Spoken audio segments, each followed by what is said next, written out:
call the meeting to order. Before we begin the official meeting of the City of Starke City Commission, there will be a time of voluntary prayer and the Pledge of Allegiance. Those willing to do so are asked to stand, and Commissioner Milner will lead us in prayers. Father, we thank you for this day. We thank you for all the blessings of living in this greatest country in the world.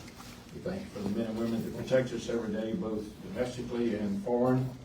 And now tonight we ask that you give us wisdom and discernment on any decision that comes before this commission. May we always have the best interest of the citizens of Starke and its future in our best interest and in our votes. We thank you again, and with grateful hearts, all of God's children said, Amen. Would you join me in the pledge, please?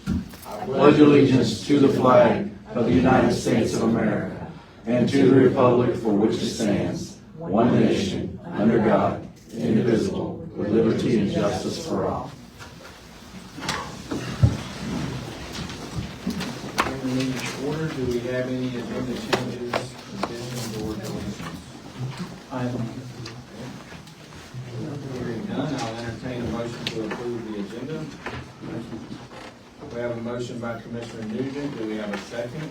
We have a second by Commissioner Milner. All those in favor say aye. Aye. Motion passes 4-0. For the record, Commissioner Overstreet is not here this evening. She will be returning soon. Do we have, I'll entertain a motion to approve the consent agenda. Mr. Mayor, I reviewed the bills, everything was in order. I will make a motion to approve the consent agenda. Okay. Second. We have a motion by Commissioner Mortimer and a second by Commissioner Milner. All those in favor say aye. Aye. Aye. Motion passes 4-0. Old business, charter review. Where are we at with that, Mr. Miller? Mr. Mayor, so far we've got 6 applications. We've got 3 from District 2. From District 4, we have 2 applications. In District 5, we have 1. I need them to actually submit I online. submitted them before you changed it to the online vote.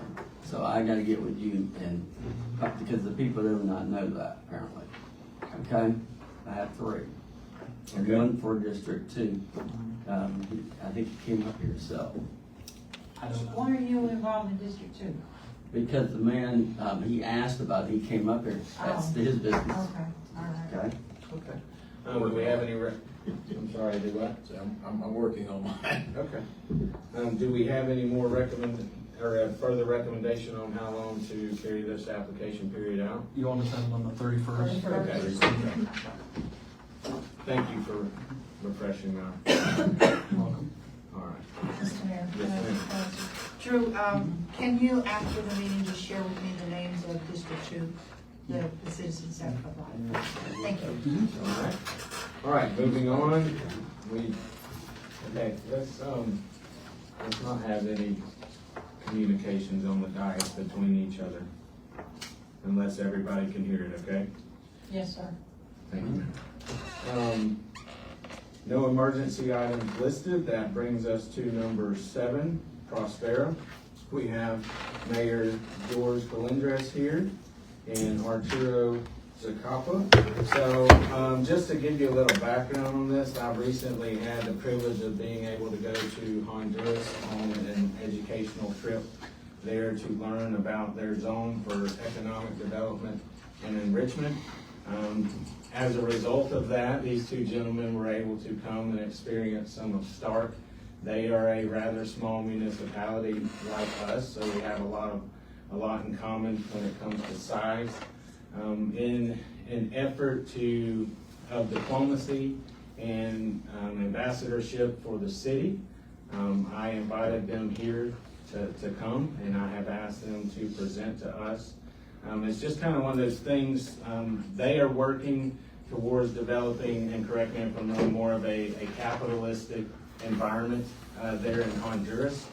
So often where we live in the U.S., if you only see it from one side, a lot of what is posed to us and what we learn is, or we hear a lot about, is immigration to the U.S., okay? So some of the things that I learned about in Honduras is the strong desire for the Hondurans. They want to build their own government. They want to see prosperity there. They want their own liberties. They appreciate a lot of the things that we have here in the U.S. and the strengths that we have. And this relationship, I feel, will make us all stronger. It will make us more well-rounded and more versatile. We can learn from them and they can learn from us. So at this time, I would ask Mayor Colindres to come forward, and he has a presentation for us and will be available for questions after he's done. Pleasure, Mr. Mayor. Would you mind if Arturo Zacapa can give us? Yes, I would like to say Yes, both of you, you can. a Thank few you. words of thanks. It's a real honor, a real privilege to stand before the City Council of Starke. And I would like to have a special thanks to Mayor Andy. He has been a great host. He has demonstrated he is a family man, and he has represented the great American values in the name of the city for our, well, during the time of our visit. And I thank you very much, Andy. And now I have Jorge here, the technical secretary, equivalent to the mayor of the municipality special economic zone, Próspera. Thank you so much. And we did do some rather traditional Southern things the last few days. We ate really well. We socialized. We were able to hang out at my residence, and I took them on to alligator hunts, which where they were successful. So I know those are things that are some unique experiences that they got to encounter. We enjoyed it very much, so thank you, Mayor Andy Redding, and thank you, city commissioners, city officials, and citizens here visiting and participating in this meeting. I'm very honored to share with you very briefly, tell you a little bit about what we're doing in Honduras, particularly off the northern coast of Honduras, some 2 hours away, 2 hours flight away from Florida. And my role is that of technical secretary, which is equivalent of a mayor in Próspera City. The word technical secretary is derived because we're organized as a public trust, as a common trust in which the resident sovereignty, it is held in trust by the local officials. So we are all trustees, we are fiduciaries, we're fiduciaries of our residents, and we have the highest obligations of loyalty and care towards our residents. And well, we're very proud to represent them. Right now we have a little over 2,000 residents and 350 companies. And I will give you some context and show you what we're doing, and then, tell you why I think it's important for us to, well, at least for us, why it's important to develop this relationship and why we appreciate it very, very much. The first thing is that Honduras is a very poor country and has many issues. But in 2013, there was a very brave attempt to start changing this, and we recognized, and particularly the legislative power of Honduras recognized, that there are some societies that are extremely poor. Honduras right now has 70% of its population living in poverty. 44% of that is extreme poverty. So how do you change this, right? And we have seen that other jurisdictions across the world have been able to grow very, very rapidly. And this is what the Honduran Congress said, that to create the conditions for accelerated growth, just like other jurisdictions did, we want to adopt a public management model that relies on granting high degrees of autonomy to certain areas of the country. So this is what the legislators in Honduras wanted to do. They wanted to grant a high degree of autonomy to certain areas of the country so that we could innovate and adopt new governance models that would allow us to prosper and provide alternative to the Honduran people, alternatives for growth. These were the models that the Honduran legislator was looking at. Hong Kong, Shenzhen, Dubai, Singapore, just because of the fast paced growth. Hong Kong in 50 years was able to become one of the richest societies in the world. Shenzhen, it was in 30, it started in 1980. By 2010, it was extremely developed. Dubai, specifically the Dubai International Financial Center and the special economic zones developed in the United Arab Emirates, they were very successful, and in 20 years they were able to become highly prosperous societies, and then the same happened in Singapore. And the key, we believe, is what the American founding fathers gave to the United States of America, which is life, liberty, and property. This is the mission of Próspera City. We believe that we can achieve fast-paced, accelerated economic growth and prosperity for our people if we guarantee these three basic principles. This is the mission of Próspera. This is expressed in the Charter of Próspera, and we have based our governance model in a very great deal on the United States legal system, and we believe we went a bit further with respect to, or we're trying to go, a bit further with respect to protection of these fundamental rights.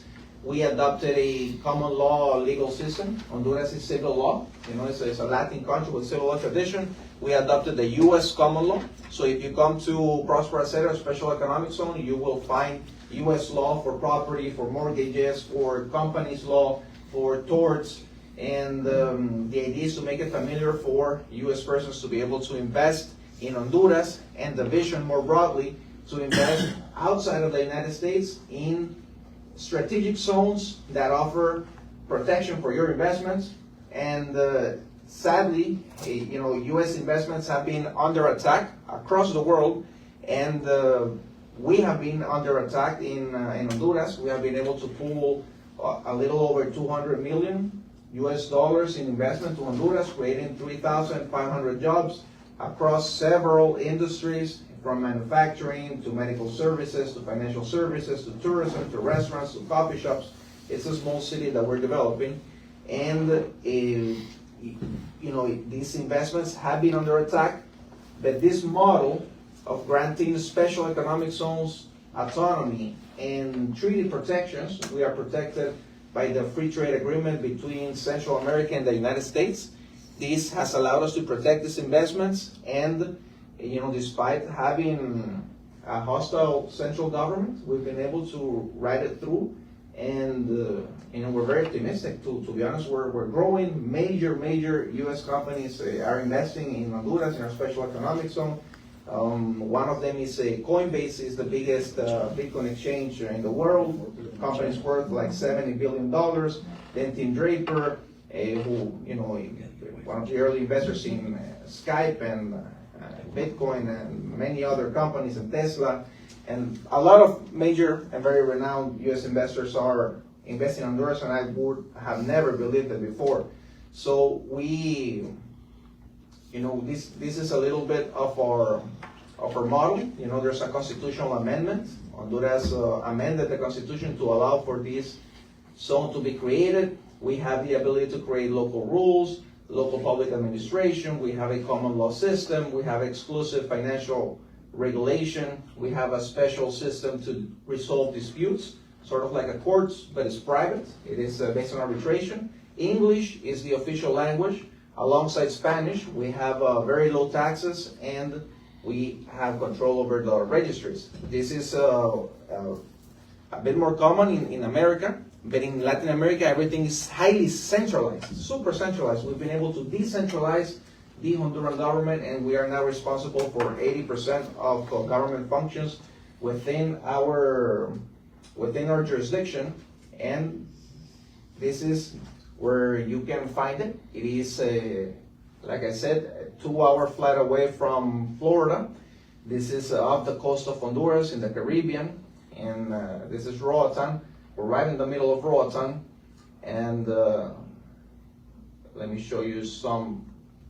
This is a little bit of the business activity that you can find there, from professional services to education to financial services, healthcare, technology, real estate.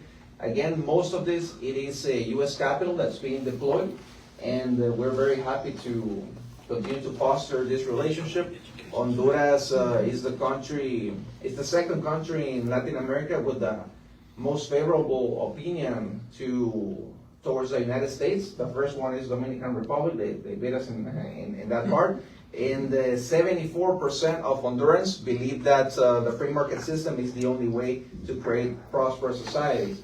So this is what we're doing. We're attracting mostly U.S. capital, allowing it to be deployed in Latin America in particular, but also there is other initiatives to spread this type of zones across the world and to create safe places for U.S. capital to be invested.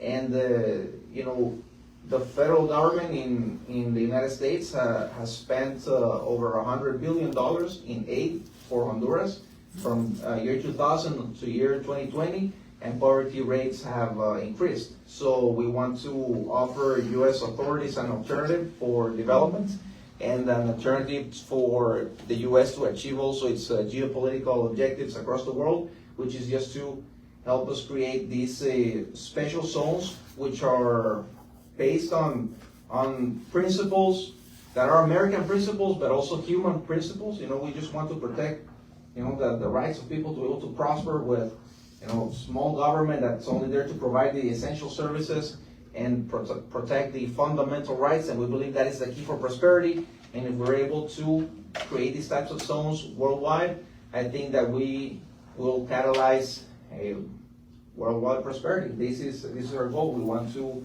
catalyze worldwide prosperity by facilitating mostly U.S. investment across the world, which also facilitates the spread of the value for human life, for human freedom, because it is a very competitive world, and we are participating in this way. And so that's us, and we're, again, very honored, very grateful to be here, and very, very happy to have experienced a lot of the Florida culture, particularly Starke, and I was saying this right here, I do feel freer just by being here and participating in some of the traditional activities that have made America, I believe, the greatest country on earth, and we wanna get into, we wanna be like America essentially. And so instead of keeping all the Hondurans migrating, I thought it's better to bring American systems and American values back to Honduras and create opportunity at home.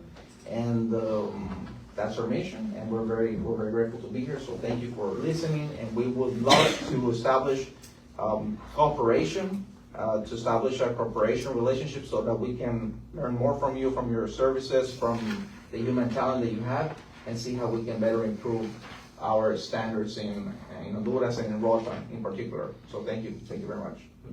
Thank you, sir. One thing, and I think you told me when we were there, was it what is the percentage of migrants that leave that actually make it to the U.S.?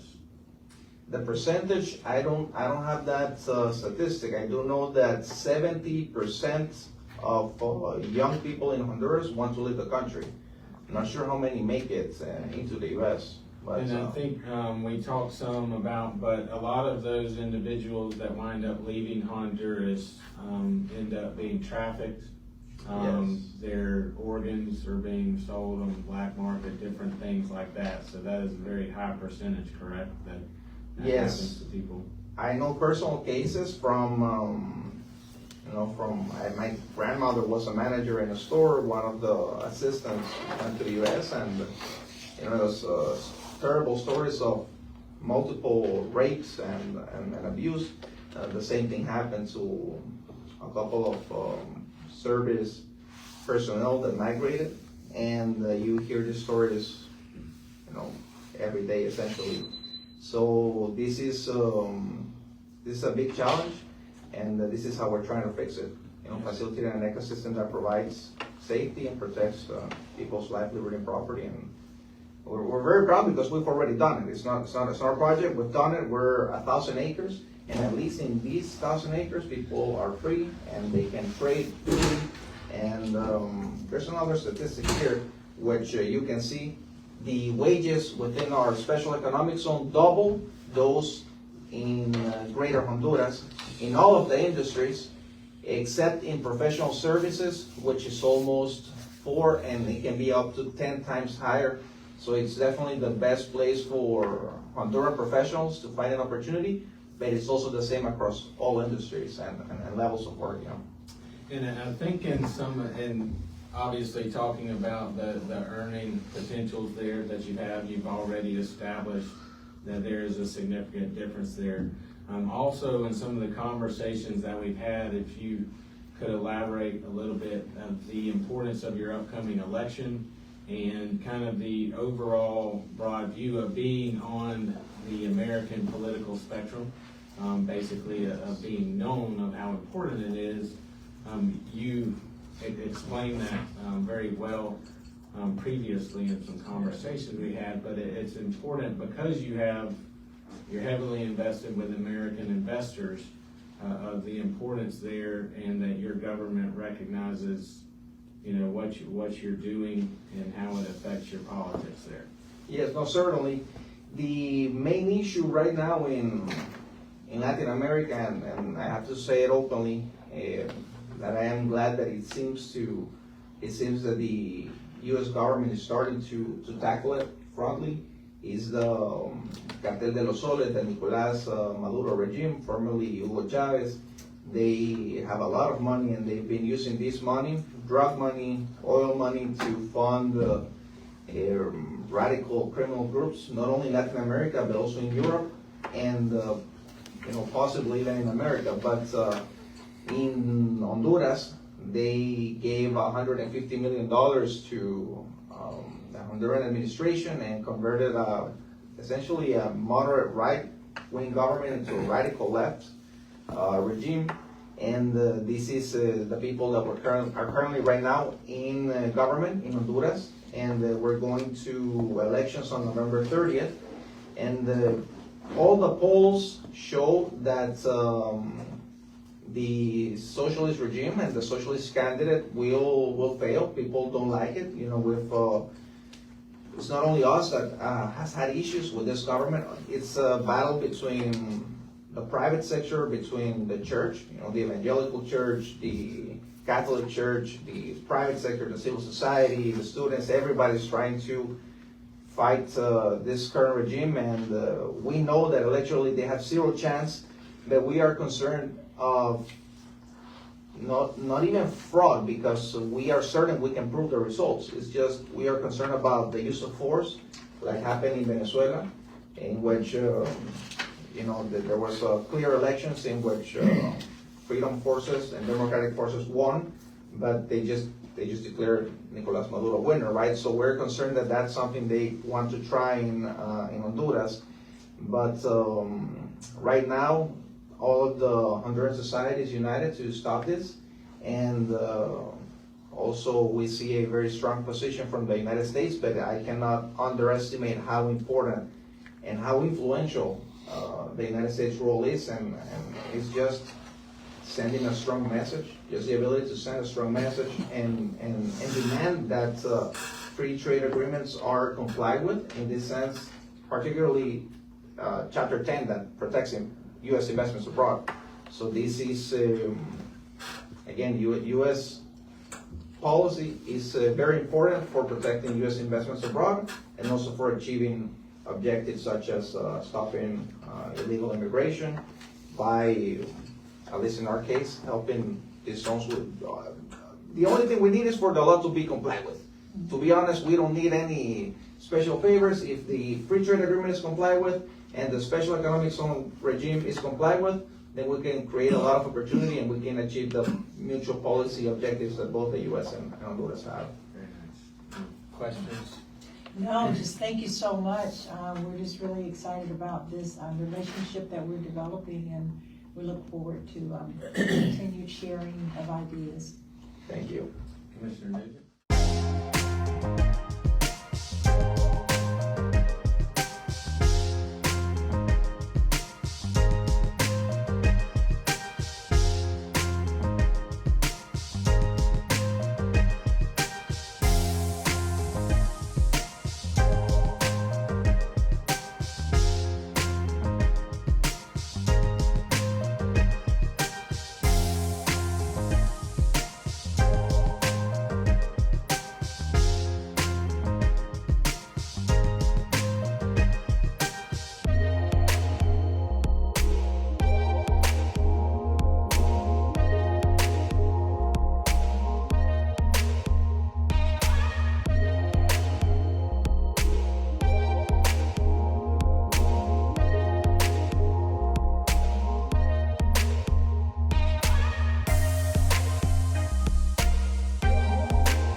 Mr. Mayor, not Mr. Resolution, Mr. Mayor, this is resolution number 2026-03, a resolution of the City of Starke, Florida, approving a sister city relationship between the City of Starke, Florida and Próspera, Roatan, Honduras, expressing a commitment to promote mutual understanding, cultural exchange, and cooperative development between the two communities, providing for an effective date. All right, you've heard the reading of the resolution. At this time, I will entertain a motion to approve. I'll make a motion. Okay, we have a motion by Commissioner Nugent. Do we have a second? I'll second.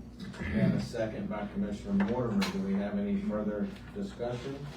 Danielle, I'll assume it meets all legal criteria, the resolution. Paragraph 3 explicitly states that any agreements between us and them would have to come back in front of you. It just establishes a community relationship. Yes. Okay.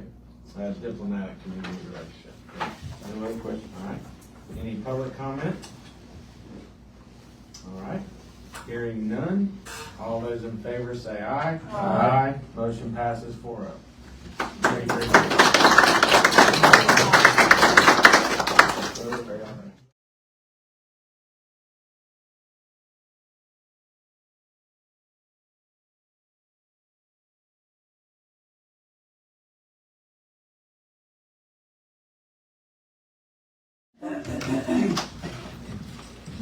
All right. Citizen request.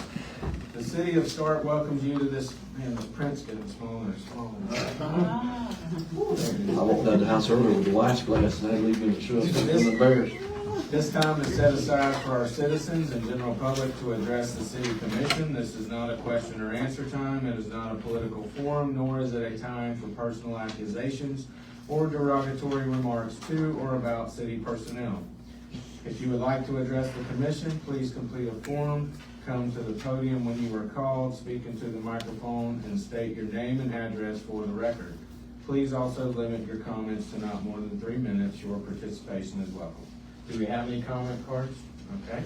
Being none, we will move on to the city manager report.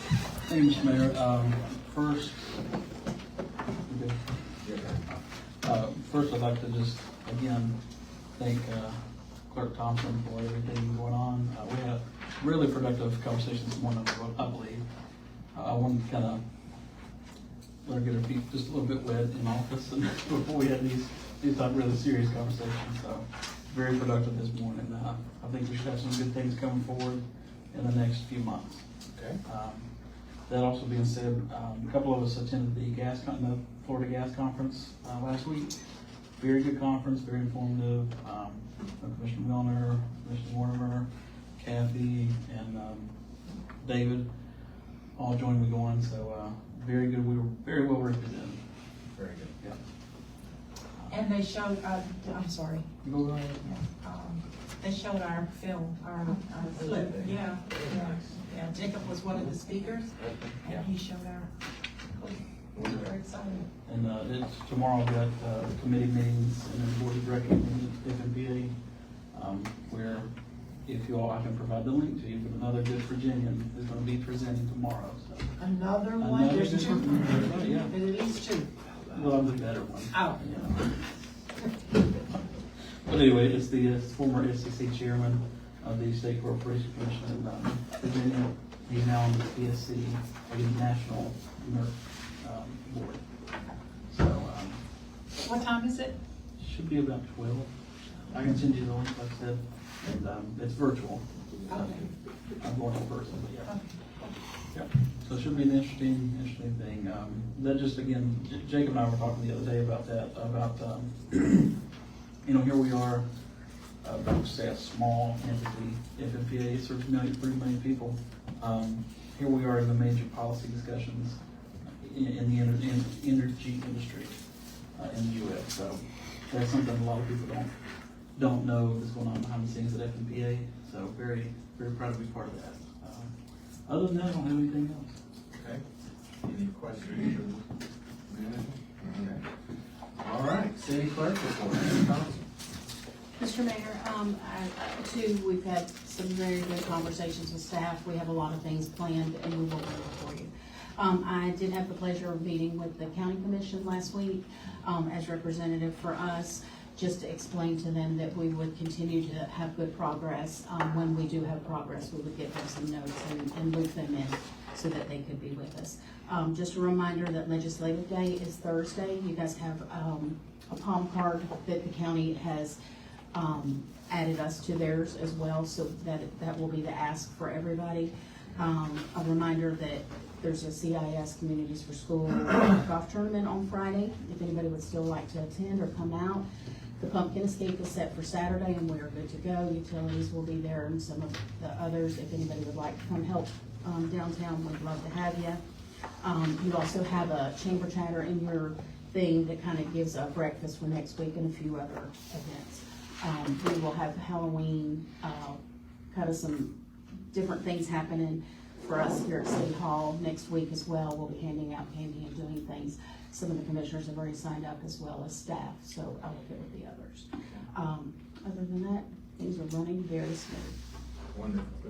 And I just want to thank you again for attending that commission meeting last week. I had an event that I went to for Commissioner Mortimer, and I know Take one for the team. you being just 2 weeks in, that's a daunting task, so we greatly appreciate it. I think we're all on the same page, and they realized that we were moving forward. I think they just had a lack of communication, and it could have been on our part or their part, for whichever, but I did commit to them and from us, that we would definitely step in and have a liaison to update them, and they do deserve that. And I followed up with the county manager, Mr. Cornegay, also, and we had a conversation conveying the same. So I think we're on a good track. I think so too. Thank you. Thank you. Yes, ma'am. The meeting Thursday, is it 9:30 or 10? It's at 10. It will start at 10. I guess maybe, I don't know how many people will be there, so I do think that there's gonna be a lot of people asking for a lot of things, so maybe, get there a little early. I look for them. Yeah, it was, yeah. Yeah, I think it's gonna be packed, for sure. Oh, no, Yes, ma'am. I apologize. So who's presenting for the city, or are we presenting, or are we gonna be? We're collaborating with the county, so our part is together with the county. Okay, I think we're just there for solidarity. okay. Justin will be there as well. Justin? Yes. All right. Moving on, we don't have any public hearings listed. We do not have any quasi-judicial hearings. We are on to the city attorney report. Short and sweet. Mark your calendars, December 4th, we have our ethics presentation. We'd love to have you guys. We will feed you, and we'll try not to bore you to death. I think we do a decent job of it. Who's to say? Come find out. Some of those main presenters are questionable. I'm telling you what. They're shoddy. Thank you. All right, law enforcement report. Sheriff's Department. Just real quick, that's up there. We've got everything prepared for the pumpkin escape. You'll see the command post down there. You'll see our golf cart side by sides. What you see now will be there. We got them all polished and prepared. I think we laid one over in training. Our officers have to go through training to drive those things. One of our senior deputies was telling another deputy how to do it. He showed him all right. Show you what not to do. But we still had to get a little repair there, but it'll be up and running. You'll see our actual new command trailer. We're hoping the Trent gets it striped. That'll be there. We've got candy to help pass that. We'll also have patrol, a little extra patrol. We know it's going to be crowded that time. And then we're aware, because just out in the county, people think when pumpkin escape happens, that's Halloween. Besides Halloween night, so it's always interesting. But yeah, so we'll be out in full force. So if y'all need anything or see anything we need to do, please reach out and holler. You need to go directly to Captain Mueller. You get it done a little faster and easy. I'm third party, get it messed up by the time it gets relayed. But yes, they're out there and they're very excited. That's a big time for them. And you'll probably see our new armored vehicle. That's been shown here lately. That's the kids' cool toy, I guess. Every kid has to get in it and see it. And Yes, sir. you can't tear it. Well, cops can tear up anything, but kids usually don't, and they like it. So it's not harmful. Thanks. Thank you, sir. All right, Commissioner reports. Commissioner Overstreet is absent. Commissioner Milner. Thank you, Mayor, and thank you, Chrissy, for that report. And I thought that we were not having any individual presentations on behalf of the city, but rather we're going in with the county. And thank the Lance and his crew for giving us copies of the permits. It helps to know what all's been pulled, I think, anyway. I like that. You're welcome. Okay, Ms. Janice, like yours as well there. It was her idea. Mm-hmm. And Chrissy, I leave tomorrow for Arkansas for 8 days. I've got to miss all those things you just announced. So I hate it, I do. Be safe. But I'm announcing mine now, and then Janice is going next month, and Andy's going in December, I think, so we're all gonna miss a little something. And Danielle, Mr. Nugent, and I will be, and maybe others, I don't know, but the Florida League of Cities Legislative Days, the Thursday and Friday Legislative of conference. December 4th and 5th when you're having it. So I apologize in advance for not being able to be there this year, but we will be in Orlando. That's what happens when we let Scott pick the date for the ethics presentation, you know? She learned I'm that. telling you. After this many years, you think I would have, but That's okay. He's a partner. Yep. That's it. Thank you, Mr. Mayor, and thanks again for the delegation for being here. Próspera, I think we're fantastic. Commissioner Newton. I'd like to thank y'all for coming. You're very informative, and we appreciate it. Got pretty busy. Also, I'd like to thank the Sheriff's Office and the Fire Department, which are here for their great job at Homecoming Parade. It went really smooth. A large number, I don't know, over 80-something floats or something. 87, 88. Wow. It was really good. There was a lot of children on the side of the road. I thought with the school being out, it wouldn't be that packed, but it was actually. It was over 2,000. It was overwhelming. Yeah. And it was Gator homecoming too. Yeah. Yeah, well. And we bought more candy, still ran out again. I gave out 4 or 5 gallon buckets. Thank y'all for what y'all do. All right, Commissioner Morley. Yes, sir. Just, I'll be at the FLC Legislative Conference as well. Sorry. Well, now that the whole city of Stark's missing, we might, I don't know, maybe we'll move the day. It's no fun without City of Stark. I know. Just one announcement that tomorrow morning, 9 o'clock, the employee pension board meeting will be held here in this room at 9 o'clock. Anybody that wants to attend, you're more than welcome. That's it. All right. You heard my spiel. Thank you for entertaining me and helping me support Próspera and their mission, and actually looking for their prosperity and to do well in their market in Honduras. From the city side, again, Sheriff, the parade went well. Everybody did a good job, and I'm proud to be a citizen of Starke. Mayor, man, I'll make one more thing about a parade, because Stark will be involved in it. I'm looking for July 4th. Okay. I really want a squirt gun parade. what? A squirt gun parade. It's a new idea. It's something that, a lot of rules have to go into place, but it's an opportunity for those in the parade to shoot water. It's also for the Gonna have like spectators that are passing out candy. They get a PSI shirt. threshold. Yeah, there's a couple cities I've seen do it. I've just been watching it. It's one of those things, trying to do something different for our 4th of July. Make it a little more entertaining, and of course, a cop at heart, anything you get to shoot. Water gun. But, and publicly, just so you know, the new command trailer you see was an award from the Florida Sheriff's Association. We applied, got that. The new armored vehicle, about $350,000, not a taxpayer dollars was used in that. That's something we've been working on quietly for several years. Was able to finally do it and pull it off. So our last one was in 1989. Very nice. Very Hope you don't need it before we need it. Commissioner Morley. Did we win that vehicle design? We did. contest? We got in first place in the vehicle design, Yep. thanks to the citizens of Bradford County. We I actually voted 37 beat- times. Actually beat out more of the big counties. They beat out one of the big counties to, do that. Yep. They actually got 2 officers get to go free to the Florida Sheriff's. We have a Florida Sheriff's Conference summer and winter, but we also have an executive conference, which is for your people that, whether it be auto, secretarial, all the different breakout classes like you see in League of Cities is there, so they get 2 free people get to attend and take our vehicle. Okay, I did vote 37 times, really. Vote early, vote often, democratic way. Oh, that's it. Again, thank you for your cooperation. Thank you to our staff for your hard work. Thank you, Ms. Thompson, for what you do every day and keeping things running around town between you and Drew. And again, I will entertain a motion to adjourn. Meeting adjourned. Third, fourth.